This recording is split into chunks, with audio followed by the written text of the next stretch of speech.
Student good afternoon. आज हम discuss करेंगे about parallelogram law of vector addition. तो जैसे कि आपको पीछे बताया था कि if two vector are acting at some angle then resultant of magnitude and direction है वो हम triangle law of vector addition के द्वारा भी निकाल सकते हैं, जो कि आपको प्रीवियस वीडियो में बताया था। और वही वैल्यू है वो हम पैरेललोग्राम का यूज करके भी वैल्यू निकाल सकते हैं, जो अभी हम डिस्कस करेंगे।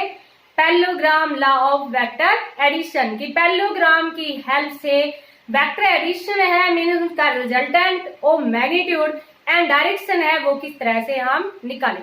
तो जैसे कि थोड़ा सा आपको बताया था इसके बारे में कि पैरेललोग्राम के अंदर if two vector are acting at some angle, तो जैसे ये बताया था आपको कि अगर टू वेक्टर है वो किसी एंगल के ऊपर एक्ट है तो उसका जो रिजल्टेंट है वो हम पैरेललोग्राम का यूज करके भी निकाल सकते हैं। ये हमारे पास क्या है कि पैरेललोग्राम है।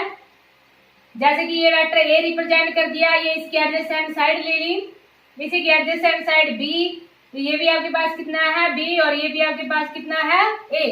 तो इसका जो रिजल्टेंट है पैरेललोग्राम में आपको बताया था कि two adjacent side of parallelogram represent the two vectors, then the resultant of magnitude and direction is given by the diagonal of parallelogram from the same point। means it state that, पहले इसकी definition देख लो, उसके बाद में आगे यहाँ में solve करते हैं।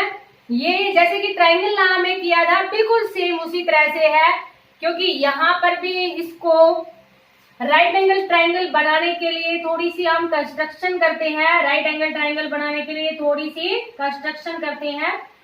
आगे देखो ये वाला एंगल है ना, ये कंप्लीट एंगल, ये एंगल आपके पास कितना है थीटा, ये एंगल भी कितना हो जाएगा थीटा। इस एंगल को कितना मान लिया हमने बीटा। यहाँ पर भी कुछ एंगल बन रहा है, इस एंगल को कितना मान लिया अल्फा। क्योंकि देखो यहाँ पर आपके पास जैसे कि मान लो कोई एंगल दे रखा हो फिर वैल्यू निकालनी हो तो वो अभी हम डिस्कस करेंगे। तो पहले तो इसकी स्टेटमेंट देखो पैरेललोग्राम। पैरेललोग्राम के अंदर क्या है कि टू वेक्टर या it states that two vectors represent the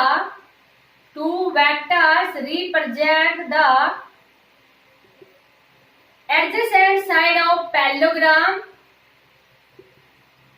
adjacent side means इसके साथ वाली adjacent side of a parallelogram from the same point,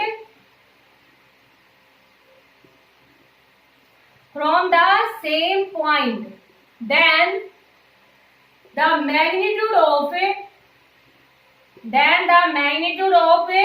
resultant and direction, जो मैग्नीट्यूड या हम ये भी कह देंगे कि रिजल्टेंट है उसका मैग्नीट्यूड या magnitude of resultant and direction is given by diagonal of parallelogram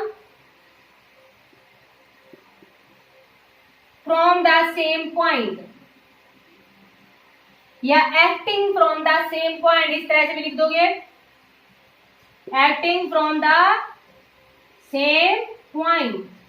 तो पैरेललोग्राम समझ में आ गया होगा आपको। पैरेललोग्राम जिसकी जो अपोजिट साइड है वो पैरेलल होती है उसको क्या कहते हैं हम पैरेललोग्राम कहते हैं।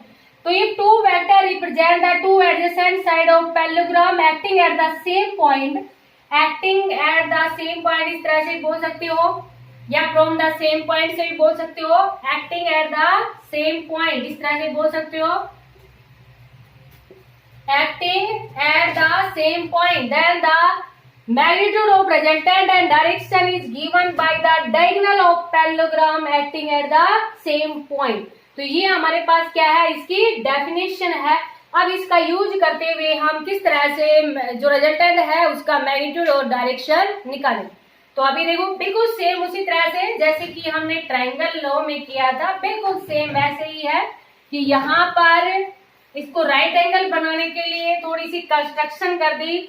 जैसे कि टू वेक्टर्स थे, ओपी है रिप्रेजेंटेड बाय ए, यहाँ पर हम क्यू ले लेते हैं, यहाँ आर तो ले रखा है, यहाँ पर हम क्या ले लेते हैं एस ले लेते हैं।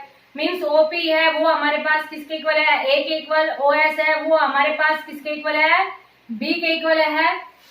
और ये जो देखो ये बी के इक्वल है तो ये भी बी के इक्वल ही होगा। और यहाँ पर हमने क्यू एन है वो परपेंडिकुलर डाला है किस पे, ओपी प्रोड्यूस्ड, ओपी को आगे बढ़ाया और इसके ऊपर परपेंडिकुलर डाला।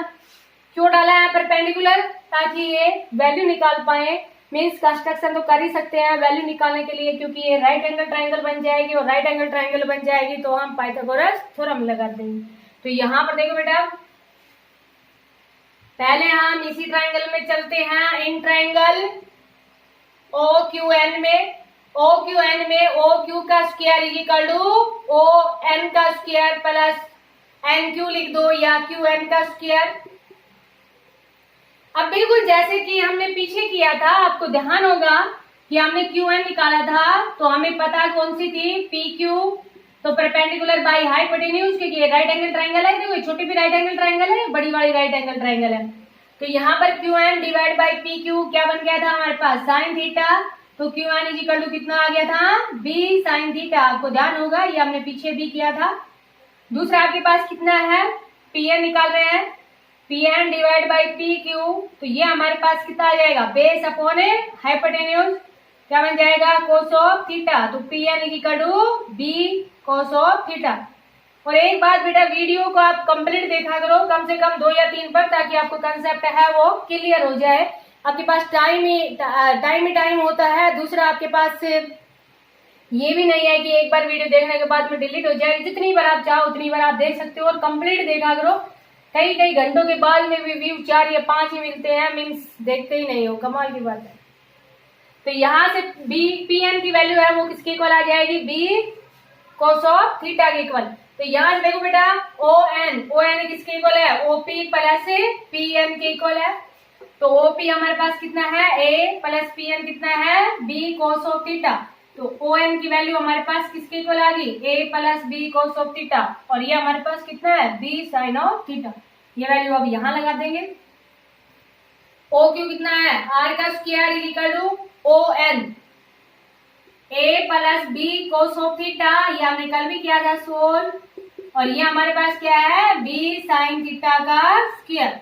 इसको हम सोल्व कर देंगे, A square plus B square cos square theta plus 2ab cos of theta plus B square sine square theta. ये हमने कल भी डिस्कस किया था, इसलिए थोड़ा सा स्पीड से लिख दिया।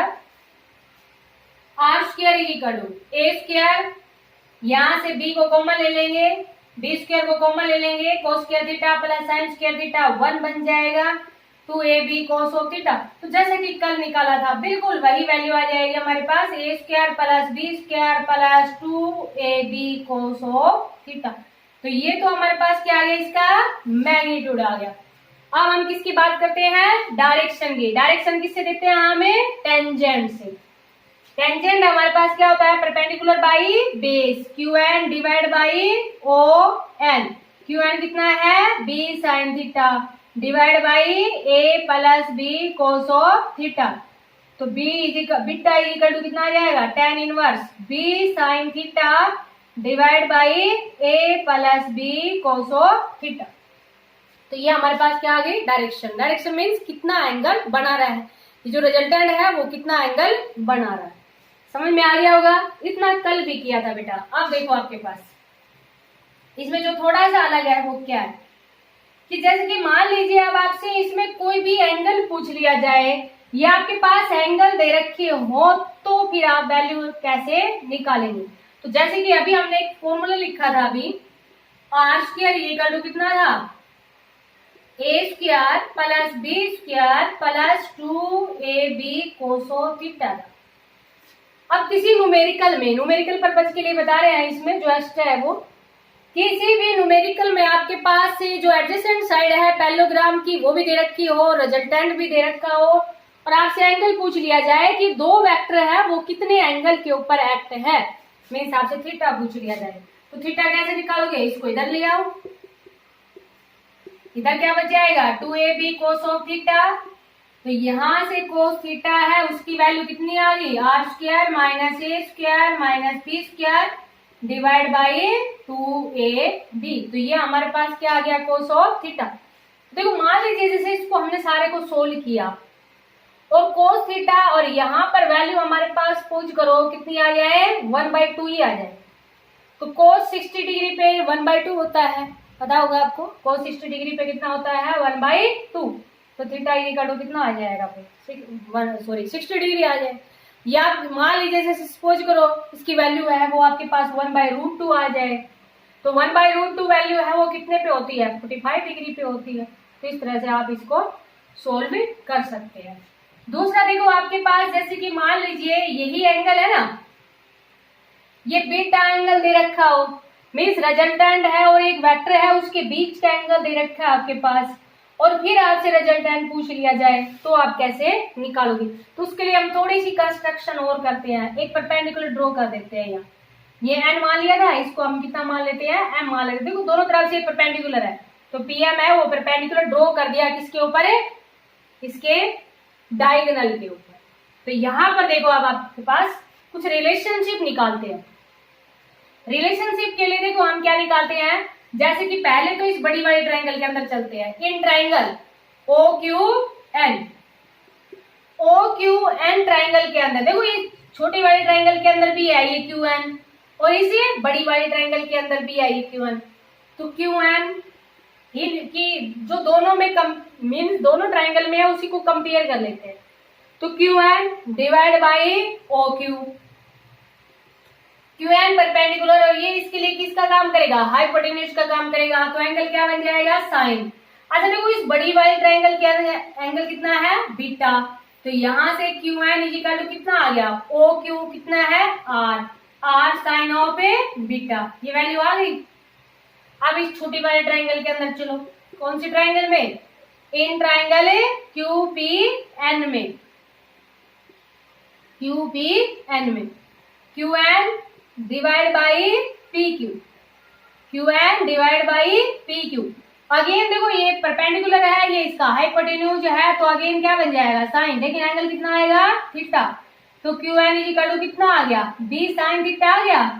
अब देखो बेटा ये दोनों की left side equal, so right side भी इक्वल, राइट साइड इक्वल। तो यहां से आप क्या लिख दोगे, देखो रिलेशनशिप आ गया ना, कि अगर मान लीजिए एक वैल्यू आपको पता हो यहाँ से, तो दूसरी वैल्यू हमें निकाल सकते हैं। क्या कितनी वैल्यू आ गई, देखो यहाँ से R by sine theta equal to B by sine of A beta. देखो एक तो आपके पास ये वैल्यू आ गई।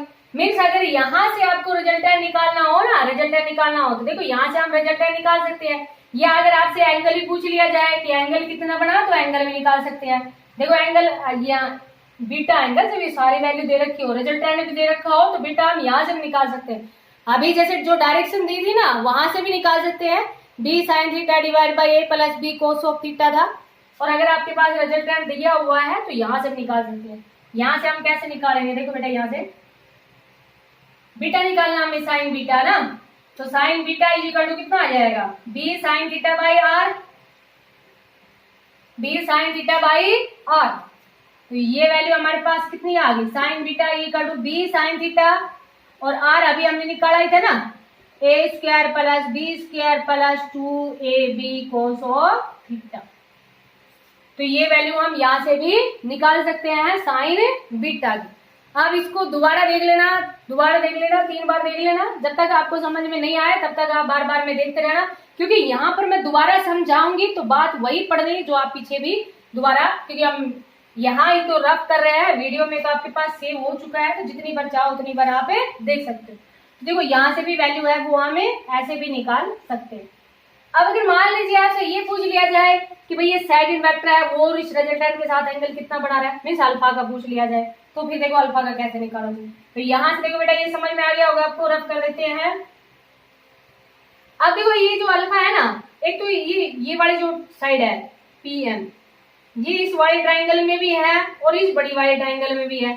मीन्स एक तो इस ट्राइंगल में है, in triangle P M Q में भी है। पी एम पता कौन सी है हमें, पी क्यू। अब देखो ये आपके पास परपेंडिकुलर है ना, और परपेंडिकुलर के सामने क्या होता है, हमेशा हाइपोटेन्यूज होता है। तो ये हमारे पास क्या था, परपेंडिकुलर, और परपेंडिकुलर बाई हाइपोटेन्यूज, अगेन आपके पास एंगल कितना बन जाएगा, साइन अल्फा। तो P M equal to P Q कितना है, B sine of a alpha आ गया।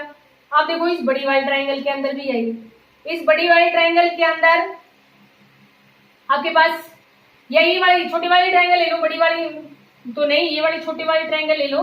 कौन से ट्राइंगल में? In triangle OPM, OPM, PM divide by OP। अब ये साइड पता है हमें, तो आगे देखो ये परपेंडिकुलर है, परपेंडिकुलर के सामने हाइपोटेन्यूज, तो ये परपेंडिकुलर बाई हाइपोटेन्यूज अगेन आपके पास क्या बन जाएगा? साइन। लेकिन यहाँ पर एंगल कितना है? बीटा, तो PM इक्वल टू कितना आ गया? OP कितना है? A, और साइन ऑफ ए बीटा। अब देखो ये भी PM, ये भी PM, means left side equal, so right side भी इक्वल। राइट साइड इक्वल तो क्या लिख दोगे? B sine of alpha equal to A sine of A beta. इसको हम थोड़ा सा और शॉर्ट फॉर्म में क्या लिख देंगे? B के नीचे ले आओ साइन ऑफ बीटा और A के नीचे ले जाओ साइन ऑफ ए अल्फा। देखो बेटा, यहां से समझ में आया, यहां से समझ में आया। यहाँ B upon sine beta, B upon sine beta इसके इक्वल है। तीनों को मिला के, सॉरी दोनों को मिला के क्या लिख देंगे हम? तो ये इनके बीच में रिलेशनशिप आ जाएगा। जो भी वैल्यू निकालनी है, सारी वैल्यू इक्वल है, जो भी वैल्यू निकालनी है उसी के इक्वल रख दोगे आप। A by sine of alpha is equal to B by sine of A beta. तो ये देखो बेटा आपके पास क्या है, ये तो अभी जो हमने कोसाइन फॉर्मूला बोलते हैं उसको मैथ में भी यूज करोगे आप। जैसे कि कोस थीटा इक्वल टू ये नहीं लिखा था, R square minus A square minus B square divide by 2ab, पर ये सारे साइन के फॉर्म में है, तो इसको साइन फॉर्म बोल देते हैं, उसको कोसाइन फॉर्म बोल देते हैं। अब अगर मान लीजिए जैसे कि आपके पास रिजल्टेंट दे रखा हो और ये एंगल पूछ रखा है, ए भी दे रखा है और ये एंगल भी दे रखा है, तो आप इन दो का यूज कर लेना बेटा। और जैसे कि मान लीजिए आपके पास जैसे कि सपोज करो आपके पास बीटा पूछ लिया जाए, ये सारी वैल्यू दे रखी है, तो इन दो का यूज कर लेना, या आप फर्स्ट और थर्ड का भी यूज कर सकते हो। तो ये है हमारे पास, जैसे कि इनमें न्यूमेरिकल के लिए यूज करेंगे आप, कि न्यूमेरिकल में अगर आपके पास कोई भी पैरामीटर पूछ रखा है तो इनकी हेल्प से हम वो निकालेंगे। अब कुछ स्पेशल केसेस की बात करते हैं। स्पेशल केसेस देखो बेटा बहुत ही सिंपल सा है स्पेशल केसेस। तो इसके स्पेशल केसेस में यही था थोड़ा सा न्यूमेरिकल के लिए, क्योंकि न्यूमेरिकल में फिर आपको डायरेक्ट फॉर्मूला लगा दोगे, ज्यादा माथापच्ची नहीं करनी पड़ेगी, इसलिए ये यहीं पर बता दिया अभी पहले ही। जैसे कि अभी हमने निकाला था रिजल्टेंट, रिजल्टेंट हमारे पास क्या था? A square plus B square plus 2ab cos of theta के इक्वल आया था, इसके इक्वल आया था। अब अगर मान लीजिए आपसे ये कह दिया जाए कि theta is equal to 0 degree, इसका मतलब समझ में आया? Theta is equal to 0 degree, theta is equal to 0 degree means A and B are acting in the same direction, क्योंकि थीटा अगर 0 डिग्री है तो ए और बी दोनों किसमें है? सेम डायरेक्शन में ही तो है, तभी तो एंगल आपके पास 0 डिग्री होगा। तो देखो यहाँ पर cos 0 की वैल्यू है वो कितनी हो जाएगी? 1, और cos 0 की वैल्यू 1, इट मीन्स ये आपके पास क्या हो गया? 2ab। तो r is equal to a plus b का होल स्क्वायर और इस सारे का रूट, ये इससे कैंसिल हो गया, तो ये वैल्यू हमारे पास किसके इक्वल आ गई? a प्लस b के इक्वल आई। यही तो किया था हमने रिजल्टेंट ऑफ वेक्टर के अंदर। रिजल्टेंट ऑफ वेक्टर में हमारे पास क्या था? If two vector are acting at a parallel direction या एक्टिंग इन सेम डायरेक्शन, तो हमारे पास जो रिजल्टेंट था वो किसके इक्वल आया था? a प्लस b के इक्वल आया था। अब अगर मान लीजिए आपसे ये कह दिया जाए if two vector are acting at a opposite direction, एक इधर वेक्टर है एक इधर वेक्टर है, मीन्स दोनों के बीच में एंगल कितना है? 180 डिग्री का एंगल। कोस 180 की वैल्यू कितनी होती है? -1। तो ये हमारे पास क्या बन जाएगा? a माइनस बी का होल स्क्वायर। तो जब a माइनस बी का होल स्क्वायर है तो इस क्या लिख देंगे? a माइनस बी, या देखो इसको हम ऐसे भी लिख सकते थे b माइनस ए का होल स्क्वायर, क्योंकि स्क्वायर में तो वैल्यू आपके पास पॉजिटिव होती है ना, तो इसको हम क्या लिख देंगे? b माइनस ए बी लिख देंगे। ये डिपेंड करेगा, अगर a वेक्टर b से बड़ा है तो ये कंडीशन आ जाएगी, और b वेक्टर a से बड़ा है तो ये कंडीशन आ जाएगी। तो ये हमारे पास क्या है? If two vector are acting in opposite direction, तो ये भी हमने डिस्कस किया था कि if two vector are acting in opposite direction then जो रिजल्टेंट है वो किसके इक्वल आता है? डिफरेंस के इक्वल आता है। जो बड़ा वेक्टर है उसमें से छोटे वाले को डिफरेंस करते हैं, उसका डिफरेंस कर दोगे, तो ये हमारे पास स्पेशल केसेस है। एक और लगा लेते हैं हम, if two vector are acting at right angle to each other, दोनों के बीच में एंगल कितना है, ए वेक्टर और बी वेक्टर के बीच में एंगल कितना है, 90 डिग्री। तो देखो बेटा यहाँ पर cos 90 पुट करोगे, cos 90 की वैल्यू कितनी होती है, 0, तो रिजल्टेंट कितना आ जाएगा, ए स्क्वायर प्लस बी स्क्वायर का रूट। अब अगर डायरेक्शन की बात कर ले हम सभी में, तो डायरेक्शन में अभी हमारे पास देखा था ना, बी साइन थीटा अपॉन क्या था, A plus B cos of theta. तो फर्स्ट केस के अंदर if two vector are acting in same direction means theta is equal to 0। अगर थीटा को 0 लेते हैं तो ये वैल्यू कितनी आ जाएगी, 0। इट मींस टेंजेंट 0, और ये वैल्यू कितनी आ गई, 0 आ गई। If two vector are acting at a 180 degree to each other, कितना ले लेते हैं, 180। तो 180 लेंगे तो साइन 180 पे भी वैल्यू कितनी होती है, 0 ही होती है, जानते हो ना। साइन 90 प्लस 90, साइन 90 पे कोस में चेंज हो जाएगा, कोस 90 की वैल्यू कितनी होती है, 0। तभी आपके पास यही कंडीशन आ जाएगी। इफ थीटा इक्वल टू कितना ले लिया हमने, 90 डिग्री ले लिया, 180 डिग्री ना लेके कितना ले लिया, 90 डिग्री। तो ये sine 90 divide by A plus B cos of 90।